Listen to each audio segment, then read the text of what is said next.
Get ready. 10 seconds.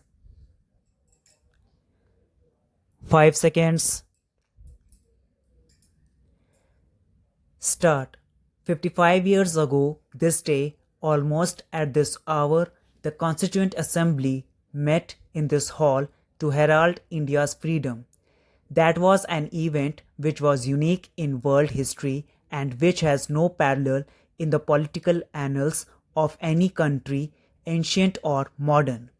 A mighty empire had bowed down to the indomitable will of an unarmed nation whose sole strength lay in the abiding faith of her people, in the power of spirit and of peaceful persuasion.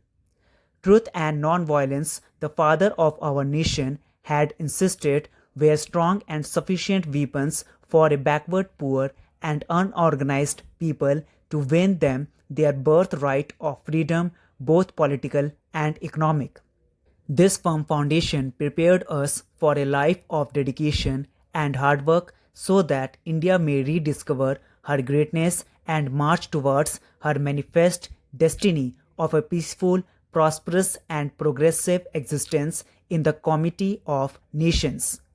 We can claim in all humility that despite periods of extreme stress and strain, we have emerged today as a stable, well knit, and self reliant nation.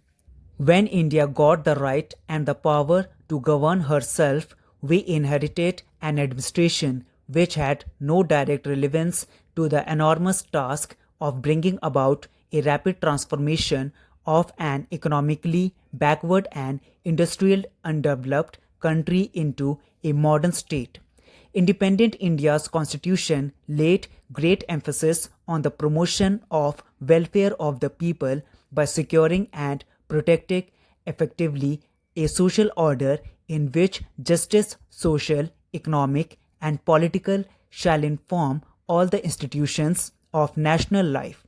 In election to our legislatures, adult franchise was deliberately introduced so that the governments formed would have the widest possible representative character.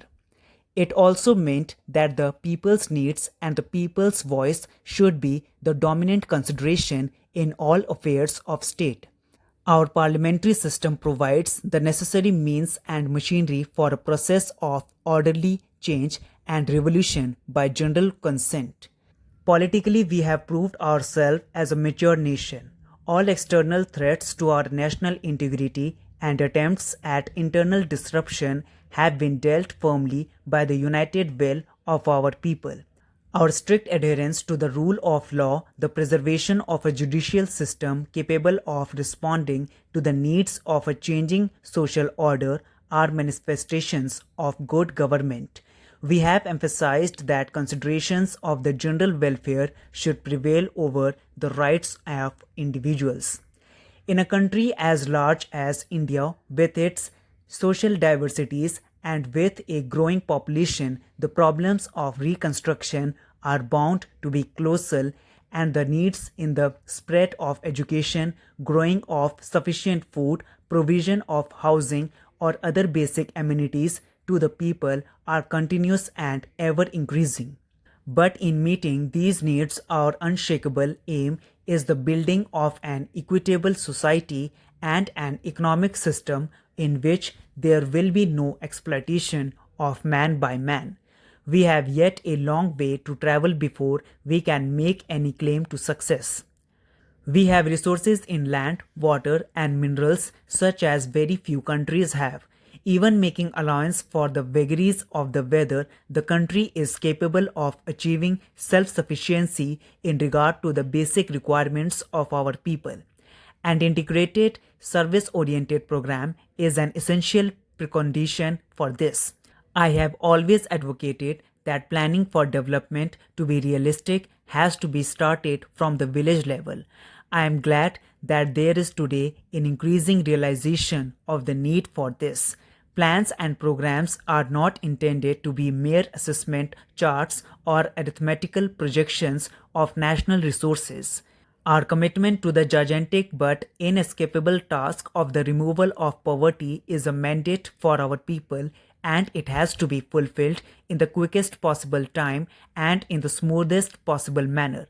The task must be tackled on a war footing, and this calls for collective effort and collective wisdom on the part of every group and every individual in the country.